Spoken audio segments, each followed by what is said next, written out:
Assalamu alaikum wa rahmatullahi wa barakatuh.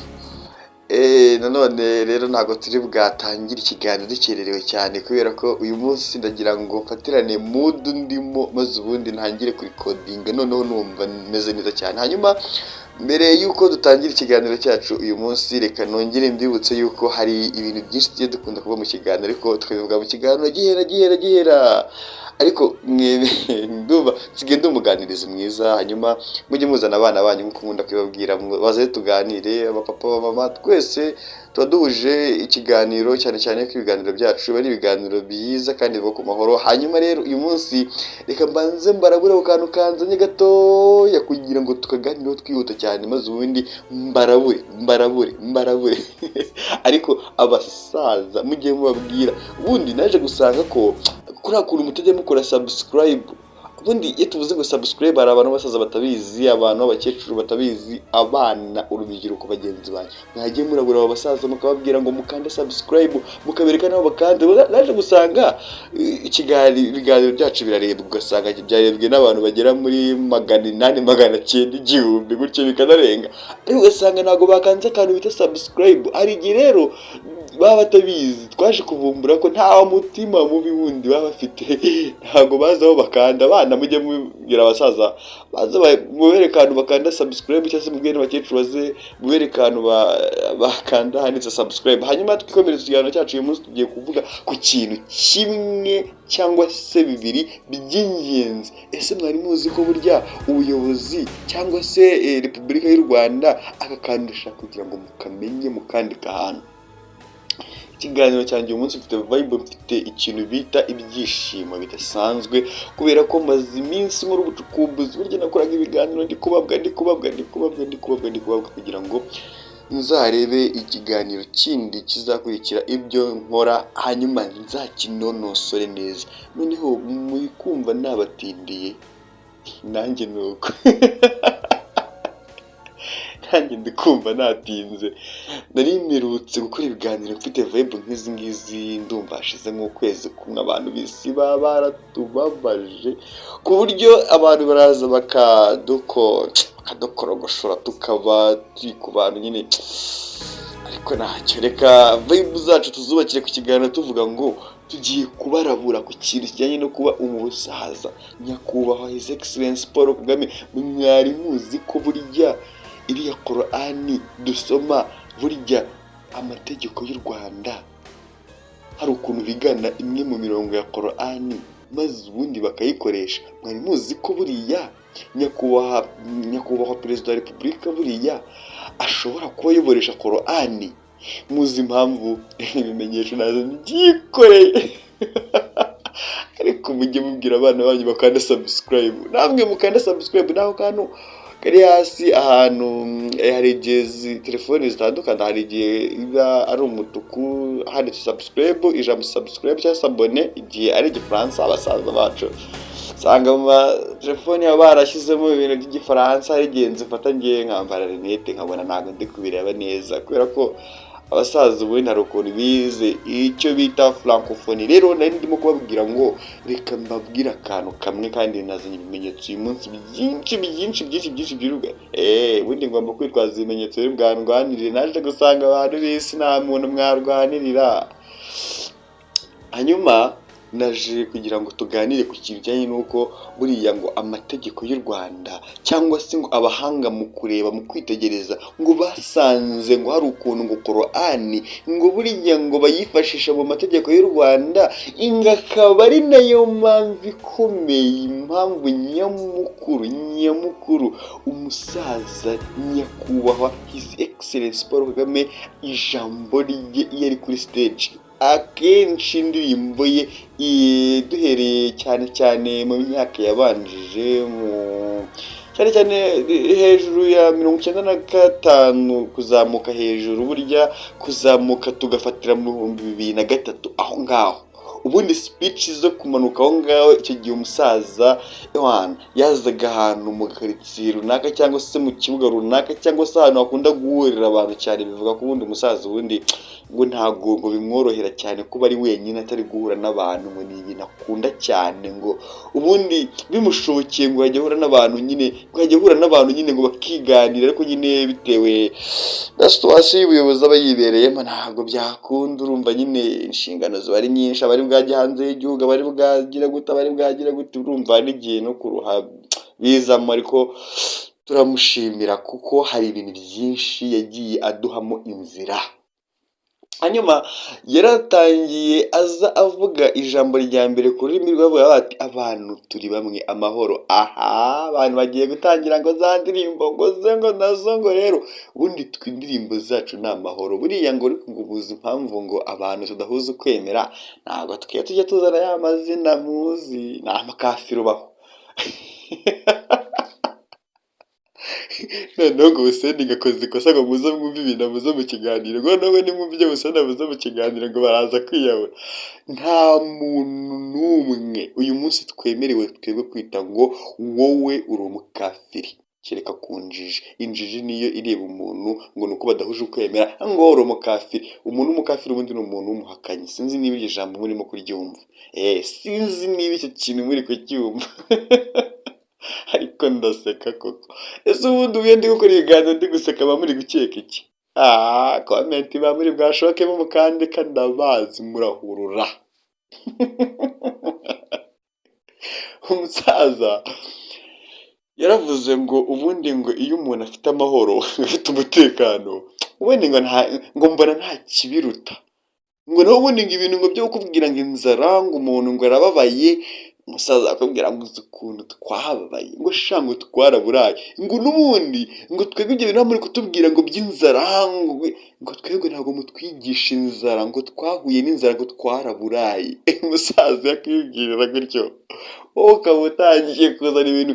Hari imiteto tugomba kwibagirwa tugasiga inyuma. Hari imiteto nanjye nagiraga, kumva amarira yanjye nayafata nkajya kurira umuntu wese mbonye.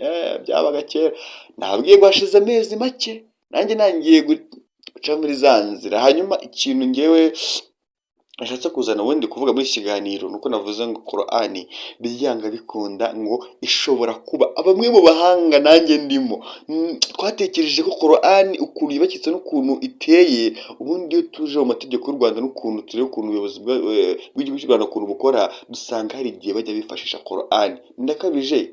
Ntabwo ndi gukabya. Muzi impamvu umusaza nyakubahwa perezida wa repubulika nkunda kumuvuga cyane, mashallah, mujye munambwira ngo alhamdulillah, kuko buri muntu wakoze ibintu bidasanzwe ni ngombwa kugira ngo ujye umutangaho ingero. Umuntu uhagarara imbere y'abandi akavuga ngo ndabashishikariza ko twaba ndi umunyarwanda, tukazana amahoro, tukagarura amahoro, tukaririmba amahoro. Niyo mpamvu umusaza umuntu uvuga amahoro wese yagize amahirwe akamwumva, aramubwira ati kabisa iyo niyo ndirimbo ikwiye kuturanga. Umusaza ni umusirimu, niko nabyita. Buriya kwitwa ijambo umusilamu gifite mu bwonko hacuramye, hameze nk'aho babandi turagukemanga. Buriya umuyisilamu wa nyawe cyangwa se ijambo umusilamu ubundi rituruka ku ijambo ubusirimu. Ijambo ubusirimu, iryo jambo perezida ari kubwira nawe yahagaze imbere avuga ati igihugu cyacu kigomba kuba gifite isuku, umunyarwanda agomba kuba afite isuku. Iyo niyo isilamu, ubusirimu.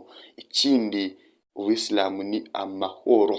Igihe utahaye amahoro bagenzi bawe, nta muyisilamu ukurimo, genda ujya gusoma ibitabo wadagewe. Ndatukanye. Cyiza nuko nta muntu navuze. Ikiganiro cyanjye kiba cyubakiye ku mahoro.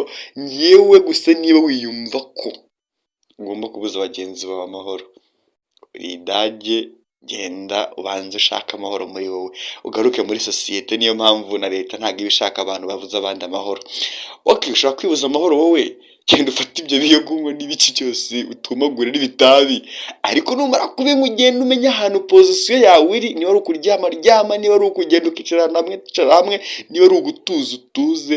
Nutangira kuzana bya bintu byanyu ngo ngewe ngo noneho ngo ndaje ngo ngende ngo mufatireho ngo furi ngo mutuke, baba takunyonga wewe.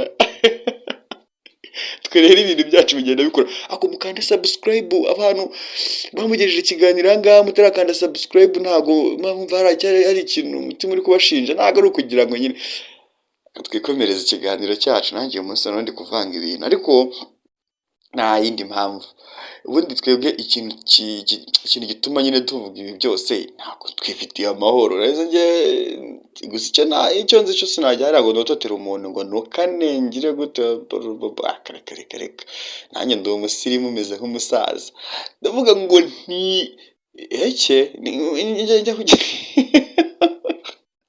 nkora iki njye nkora ikosa ngiye kwicara ku muntu ngo ntarame barababebeje barababeshye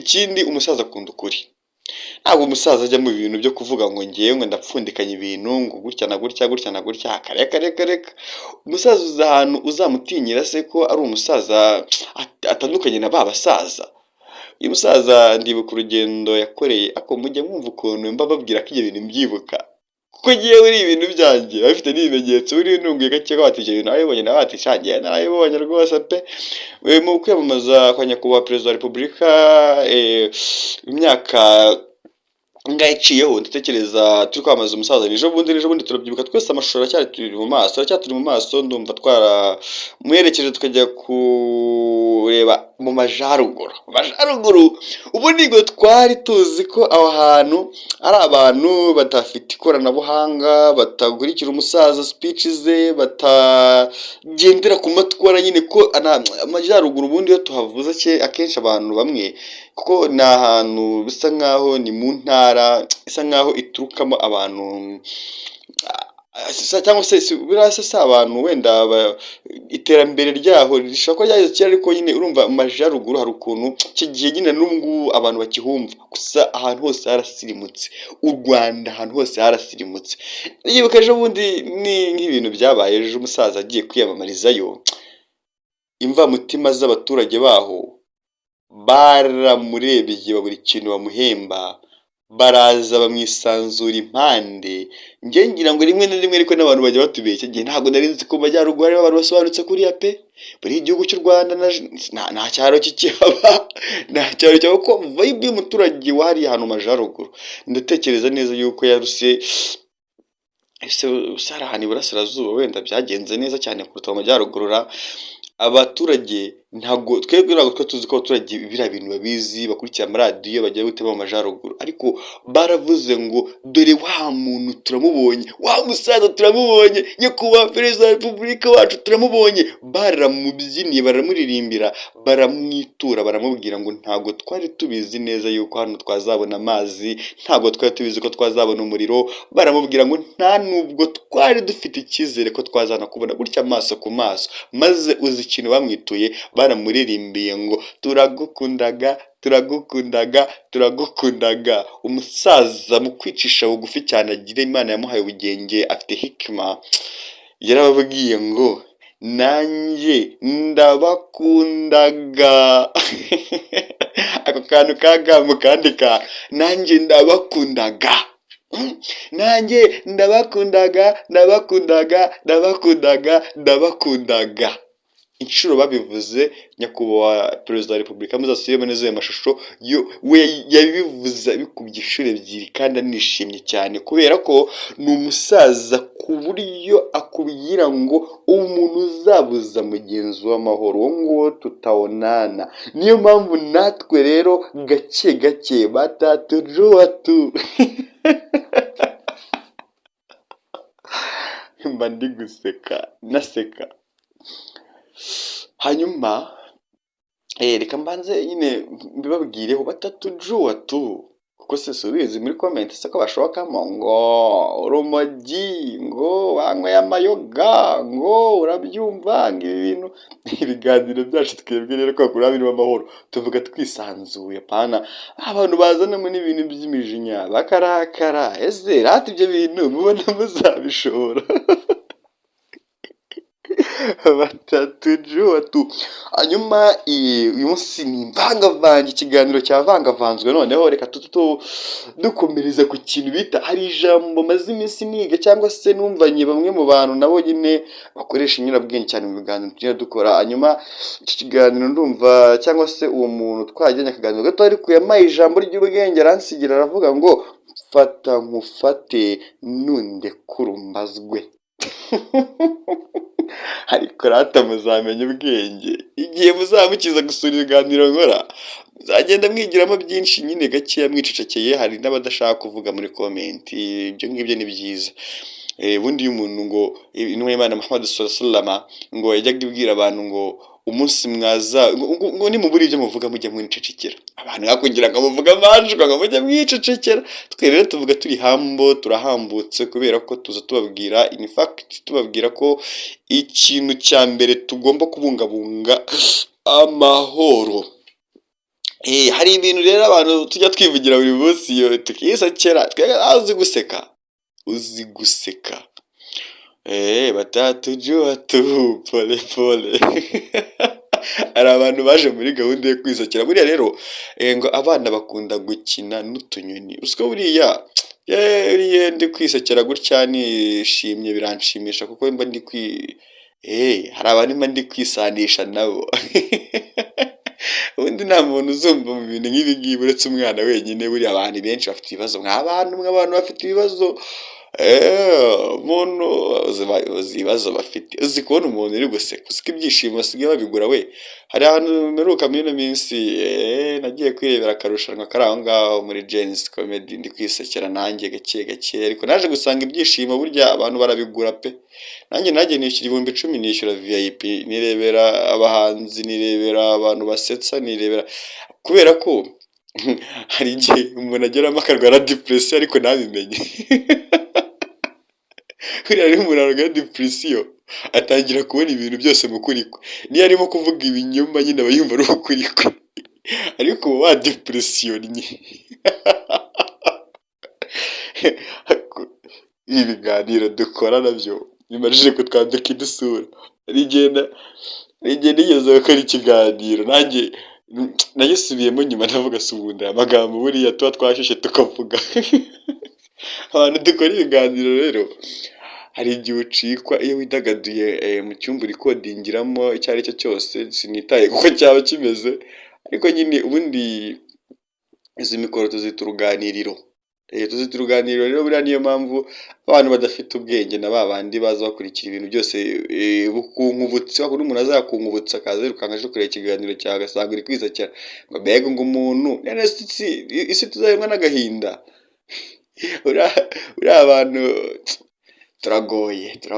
turagoranye. Gusa ikiganiro cyacu ubundi kenshi hari igihe kiza kiva kuri topic runaka, ariko uyu munsi reka twiganirire. Se ubundi biba bitwaye iki? Uyu munsi rero kugira ngo tuganire neza muraza kubanza kumvira ijambo ngo mfata nkufate nundekurumbazwe. Fata nkufate nundekurumbazwe. Mbabwira yuko nanone ngo tuyoborwa n'umusaza wagira ngo neza neza ayoboresha Korani, kubera ko Korani nta jambo uzumva cyane cyane uretse kumva ijambo amahoro. Ikindi mugiye kumva muri kiganiro, hari ibintu mugiye kumva mutari muzi, mwari mwarahishwe kera, ariko Hussein buriya mwagiye munankundira ko hari ibintu byinshi nza nkabasobanurira. Akoze ko ndi umusesenguzi, akoze ko ubusesenguzi bwajya bubona afite fact. Ese kuki mutazana muri comment ngo munyomoze?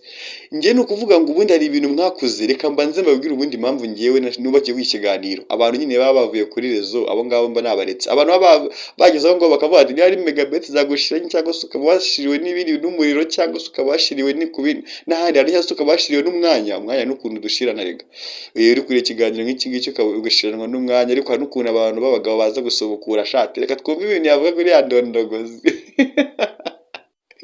Ndaseka rata, ibiganiro byanjye byose rata bari umujinya urimo, nta n'umutima muburimo. Si ibyishimo birahenda ugira ngo?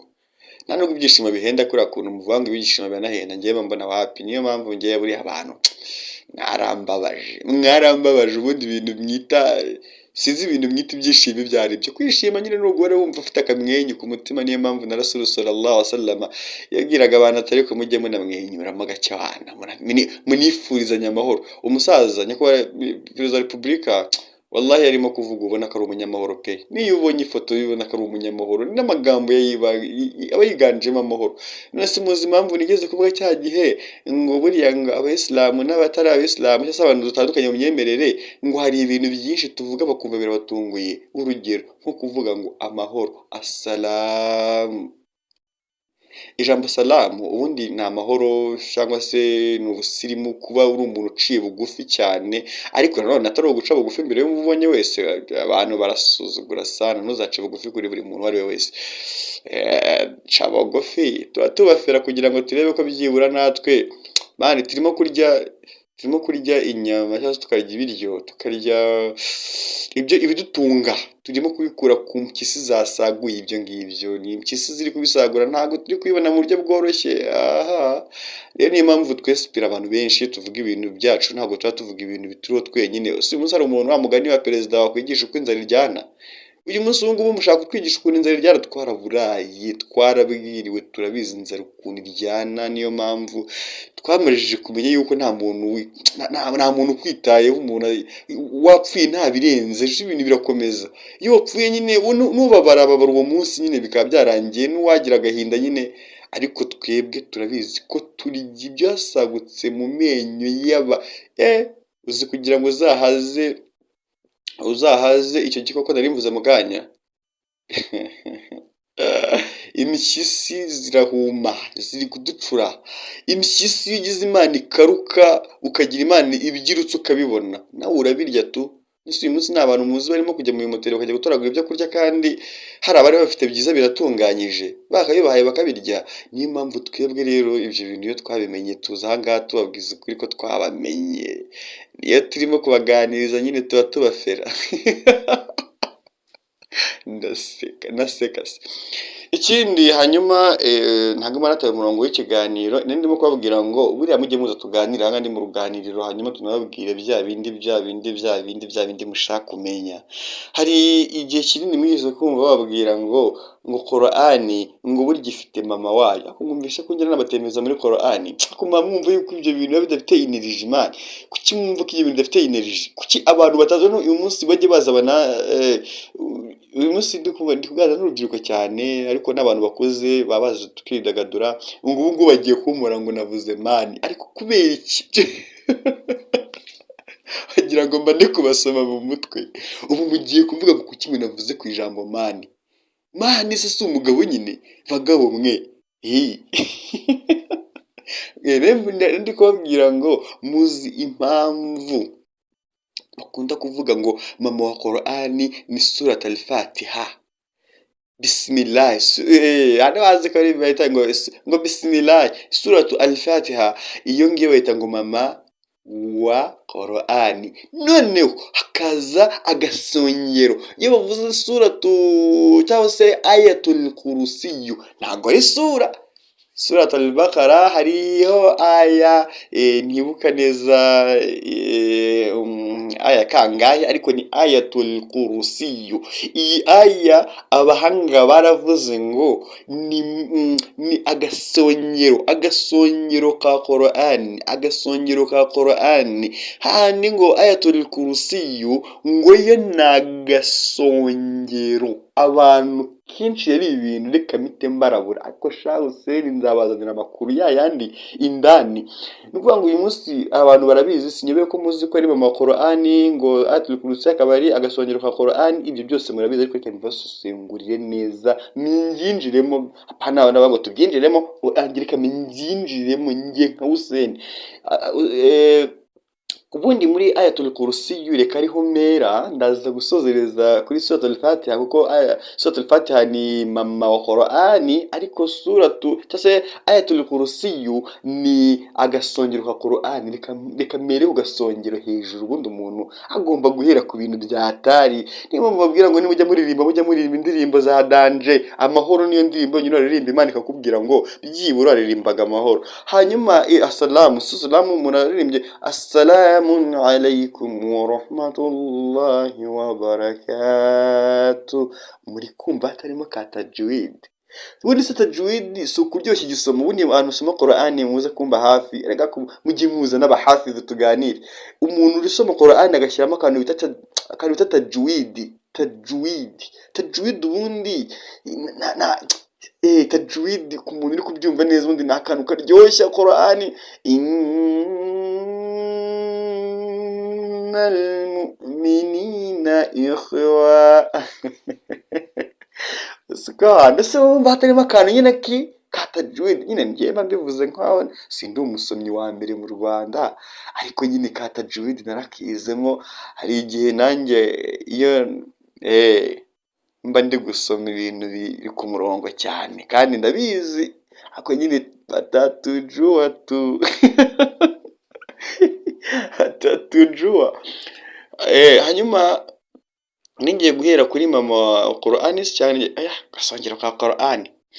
Gusongero ka Qur'ani rero iyo ngiyo ayatul kursi, Allah subhanahu wa ta'ala yarasobanuye, aravuga ngo ubundi ngewe izi aya impamvu nazigize umwihariko, buri muntu wese utekereza itabiyumva, kubera ko hano aya ya mbere itangira avuga ngo Allahu la ilaha illa huwal hayyul qayyum.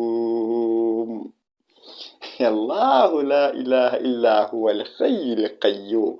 Icyaro wumva kigoranye, uzi ko ubu ngubu translate mba numva nayibonye kare. Allahu, Allah, Imana, la ilaha, Allah none aracyavuga la ilaha, nta yindi mana, la ilaha, nta yindi mana, ila huwa al-hayyul qayyum. Allahu la ilaha illa huwa al-hayyul qayyum. Uwo Allah ni urimo kwivuga, uwo Allah ngo nta yindi mana iriho uretse iyo mana yonyine, al-hayyul qayyum. Iryo jambo risigaye ntasobanuye, abamenyi baza aha ngaha bahita barishyira mwese imitima yahita ikangarana. Al-hayyul qayyum. Allah afite umwihariko uhambaye cyane, iyo tugiye kumusobanura twebwe tubura ibyo tuvuga, kuko tafsiri ni nto cyane yacu twebwe nk'abantu. Biragoye gutafsira ibyo bintu Imana iba yaravuze. Allahu la ilaha illa huwa al-hayyul qayyum. Hanyuma Allah kugira ati la, wallahi Allah niho hantu agomeza kugenda yivuga, avuga ngo la ta'khudhu. Ubundi la, ijambo la uko abantu bazi Icyarabu neza, la ni uguhakana. La, Allah we arihakanira akavuga ati oye nta wundi. Allah ni uri kwivuga ngo la Allahu la ilaha illa huwa al-hayyul qayyum la ta'khudhuhu sinatu wala nawmi. La ta'khudhuhu sinatu wala nawm. Allah arongera kivuga la ta'khudhuhu sinatu wala nawm. Wallahi Allah we aho ngaho iyo hageze, ubundi ni w'ikirenga kandi la ta'khudhuhu sinatu wala nawm, paka ku munsi w'imperuka. Uwo ni njye mbizi. Ibyo byose Allah arivuga kitaka ibigwi muri iyo sura, ku buryo ujye gutafsira utafsira bya bindi banditse gusa. La ta'khudhuhu sinatu wala nawm lahu ma fis sama, lahu Allah arakomeza kugenda ababwira ngo lahu ma fis samawati wa ma fil ard, ngo kandi ni nanjye mugenga w'ibirere ndetse n'isi. Rabbi ni Rabbi samawati wal ard. Ibyo byose ngo ni Allah wabibamenye, kugeza ubwo Allah subhanahu wa ta'ala yabivuze neza ngo byari binamworoheye. Ntago Allah bivuga ngo mwumve ko byari binamuruhije, ngo uzike isi n'ibirere byose ngo ibi ngibi kugira ngo bibambe, yakoresheje iminsi ngayesesha 6 ayami.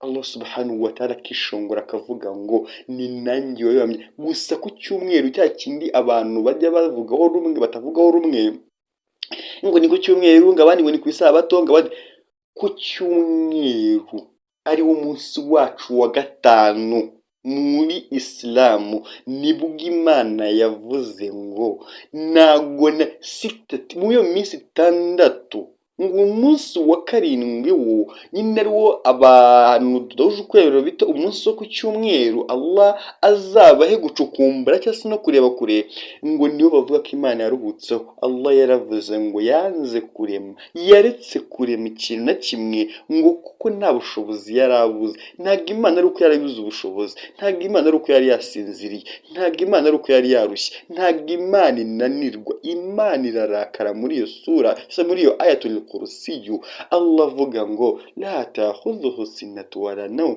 lahu ma fis samawati wa ma fil ard.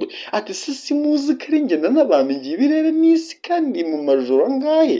Atandatu.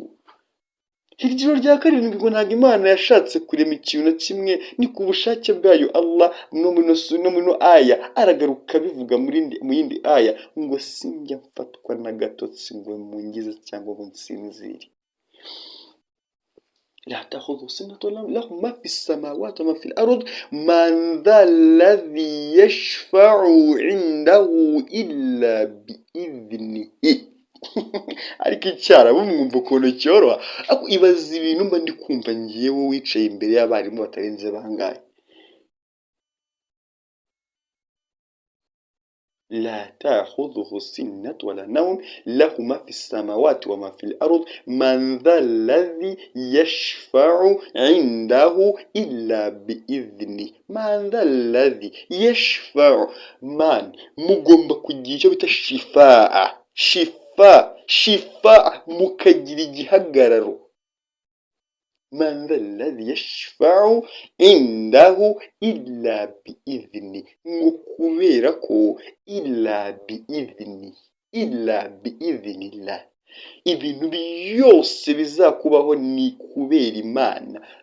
Abo ngabo bemera ayo magambo ya Allah ngo n'impamvu bayemera illa biiznillah. Ikibi ni cyiza kirazwi ko ni Imana ibibizi. Iyo wizera gutyo Allah ubabaye umukunzi we kandi agusogongeza kuri bya bindi bye. من ذا الذي يشفع عنده إلا بإذنه يعلم ما بين أيديهم يعلم ما بين أيديهم وما خلفهم ولا يحيطون بشيء من علمه إلا بما شاء وسع كرسي السماوات والأرض ولا يعوضه حفظهما وهو العلي العظيم. icyarabu kiraryoha, abantu batazi icyarabu baragorwa. kuki ubundi Allah subhanahu wa ta'ala muri iyo sura niyo sura ya mbere nako muri iyo aya, muri izo aya zose zikurikirana gutyo. لا تأخذه سنة ولا نوم له ما في السماوات وما في الأرض من ذا الذي يشفع عنده إلا بإذنه يعلم ما بين أيديهم. يعلم وندي بيوس نكبير الله سبحانه وتعالى تكوينجي الله يعلم. الله يعلم أيديهم وما خلفهم ولا يحيطون بشيء من علمه إلا بما شاء. إلا بما شاء. Allah subhanahu wa ta'ala ashaka abantu inshallah illa bima sha'a wasi'a kursiyu. kursi ubundi bayisobanura kursi bisaba kursi bisobanura gutya ni numva kursi ni ikirenge ndumva bagiye n'ikirenge cy'Imana cyaciye cyase kiba gikandagiye ku ntebe ya arsh. Kurusi ni nkuko urumva Imana ukuntu byonyine iyo kugira ngo igereranye ukuntu ingana n'ubuhambare bwayo n'ukuntu abantu bayifata byibura igaragaza ko hari intebe bita arsh. arishi imana ishyiraho ukuguru kwayo, ukuguru kumwe konyine ngahantu ngo kuba kuri ngo kuri iyo ntebe nyine ngo kwicara munsi y'iyo ntebe yonyine ya arishi ngo abantu bazarokoka ibihano bya Allah subhanahu wa ta'ala, kandi ngo nta nubwo izuba rizigera ribakoraho muri iki gicucu. Ni intebe ya arishi, ni nini cyane, ngo ibaze ko iyo ntebe uburebure bwayo n'ukuntu igereranywa, bayivuze nawe ubwawe wahita uvuga ati se ko numva yaba ingana nk'isi, ijana mu ino si ko numva n'ahantu yajya, kubera ko iri ku kirere cy'ijuru ahantu runaka Imana iba yaragennye hagomba kuba hari iyo ntebe. Niyo mpamvu ngo la ta'khudhu sinatu wala nawm lahu ma fi samawati wa ma fi al-ardi man dha alladhi yashfa'u 'indahu illa bi idhni ya'lamu ma bayna aydihim wa ma khalfahum wa la yuhitun khalifa wa ma khalfahum wa la yuhituna bi shay'in min 'ilmihi illa bima sha'a wasi'a kursiyyu samawati wal ard. Ngo kandi ngo mumenye yuko n'ubundi rabbis samawati wal ard لا تأخذه سنة ولا نوم له ما في السماوات وما في الأرض من ذا الذي يشفع عنده إلا بإذنه يعلم ما بين أيديهم وما خلفهم ولا يحيطون بشيء من علمه إلا بما شاء وسع كرسيه السماوات والأرض ولا يعوضه حفظهما وهو العلي العظيم. وهو العلي العظيم birangira gutyo وهو العلي العظيم wahuwa al-ali al-azim. Allah hano yarivuze ku buryo buri muntu wese yumvishije Imana ubundi muri ino sura ayatul kursiyo niho Imana yavuze ubuhambare bwayo, noneho ku buryo yabivugaga noneho ikanigaragaza uwo ari we, ati la, ikanavuga ati nta wundi uretse njye, la ta'khudhuhu sinatun wala nawm. Ni nanjye mwami wo ku munsi w'imperuka, Imana yarabivuze. Hanyuma ahangaha ndumva tuhakosoye neza ku muntu waruzi ibyo bintu, sumva nta bwenge abivanyeho. Hanyuma ikindi tukajya twigira kuri mama wa Qur'ani, suratu al-Fatiha, bismillah. Uziye ko impamvu nabwiye ngo muze kwibuka aka kantu k'ikintu utandukaniraho cyane cyane n'abantu udahuje kwemera. Uri umuyisilamu, yari umuyisilamu nyawe aravuga ngo ikintu cyagiye gukora bismillah. Ikindi iyo asoje ibintu byose yakoraga byagenda neza byagenda nabi arakubwira ngo alhamdulillahi rabbil alamin. Ese ibyo bintu wabyangira abantu? Ibaze ibintu ngo abantu ngo batwangira ngo nuko twifuzanya amahoro y'Imana ngo ngo assalamu alaykum wa rahmatullahi wa barakatuh. Ikindi ngo kandi ngo iyo bagiye gukora ikintu cyose ngo bava ngo bismillah. Si ijambo ntabwo uzi ikintu bisobanuye. Bismillah ku izina rya Allah nyine. Kubanza kurahira ikintu cyose cyiza ugiye gukora, niba Imana yakugejejeho amafunguro meza, bismillah, kubera Imana. Ikindi niba Imana yaguha umugore mwiza, bismillah. Ibaze no guhura n'uwo mwashakanye kari bismillah. Niyo musoje mugomba gukoresha ijambo alhamdulillahi rabbil alamin. Mwumvishije ikintu twe turusha abandi iyo ubaye umusilamu, ubaye umusirimu. Kandi ikindi ngo mujye mwifurizanya amahoro y'Imana, fassalamun alaykum wa rahmatullahi wa barakatuh. Uzaba uri umwemeramana kandi by'ukuri. Ese hata ibi bintu iyo turi kubiganira mwumva ko hari ikintu kindi tugambira uretse kuganira amahoro. Ikindi mama wa Qur'ani iyo tuvuze ngo ni surat al-Fatiha, icyo gihe tuba tugiye no gushyira mu bikorwa bismillahirrahmanirrahim, ku izina rya Allah nyir'impuhwe nyir'imbabazi. Allah igiye kumuvuga ubundi uhita wumva impuhwe, uhita wumva imbabazi ze. Alhamdulillahi rabbil alamin. Uri gushimira ndetse uretse Allah. Alhamdulillah rabbil alamin. Nyagasani ndagushimira ku nema zawe, rabbil alamin. Amina rwose. Allah ni wo gushimirwa. Ar-Rahmanir-Rahim.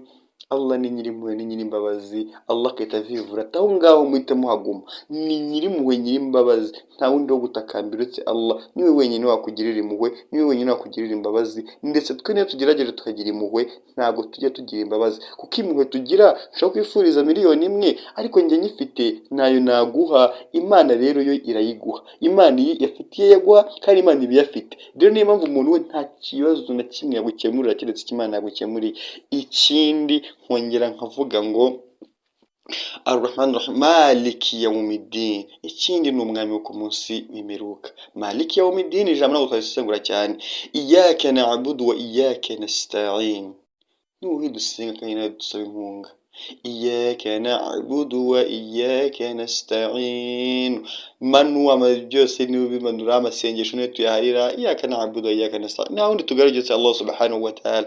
Igihe cyose uzaba uri kugaragira undi atari Allah subhanahu wa ta'ala, wakishe ukizaga kubo. Ikindi, ihdina as-siratal mustaqim, tuyobora inzira igororotse. Siratal ladhina an'amta alayhim, inzira ya babandi an'amta alayhim, ya babandi wahaye inema, wahundagajeho ibyiza. Iyo nzira sari y'abandi, uretse inzira yo kuba umuyisilamu. Iyo nzira se simuyizi? ghayril maghdubi alayhim waladdallin, ghayril maghdubi alayhim waladdallin. Kandi ngo ntituzabe muri babandi bageze gute, batariye, bayobye babandi bayobye inzira, babandi nyine bameze nk'abari guhungetwa, isi yarabakaranze kubera ko ntago bazi inzira.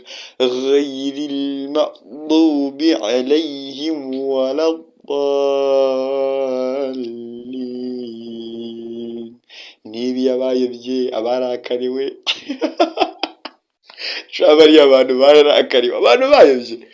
Yesu ugira ngo bose abandi bayobye, bamwe na bamwe tubazi bagenda bayobagurika, bataramenya ibintu barimo. Tuvuga ukuri kwinshi rero, niyo mpamvu rimwe na rimwe bashaka no kutukuzuza. Niyo mpamvu navuze ngo rero buriya ibyo bintu byose mvuze, yaba suratul Fatiha cyangwa se ayatul Kursiyu, zose muzifashe mukazihuzahuza, mwahita mwumva ko nta muntu ukwiye kwiyemera n'uyu n'umwe kuri ino si. Ndabizi muba mutangiye kuzanamo utuntu nyine twatundi twanyu, rega ndabasoma mu mitwe mba ndi kubareba. Iki kiganiro ntabwo nzacyaporodingira rimwe, nzagishyiraho uduce kubera ko nari nakoze ikiganza ko kiri bworohe, ariko byarangiye kimbanye ubusa. Isukari, ariko ukuntu kuri kodinga ibintu nk'ibi biryoha, kuba uri kuganiriza abantu, kuba uri kubabwira ku mateka ya Korani. Ubundi nta n'undi murage wagahaye abantu uretse umurage wo gukunda Korani, bakanasoma Korani. Ikindi, hari sura iri muri Korani, suratu Muhammadi sallallahu, uriya iriya sura muzasomere aya 5, bahaye umukoro.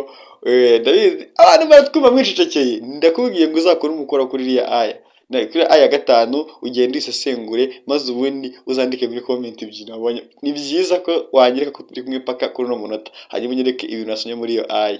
Allah aguhe ibyiza kandi akwishimire, aguhe amafunguro aho yaburiye. Ikindi, twifurije imigisha abantu bose, haba inshuti zacu ndetse n'abanzi bacu, kandi mujye muza twikorera ibiganiro byiza bigarura amahoro mu bantu. Ikindi, ndabakundaga, namwe muvuge ngo turagukundaga.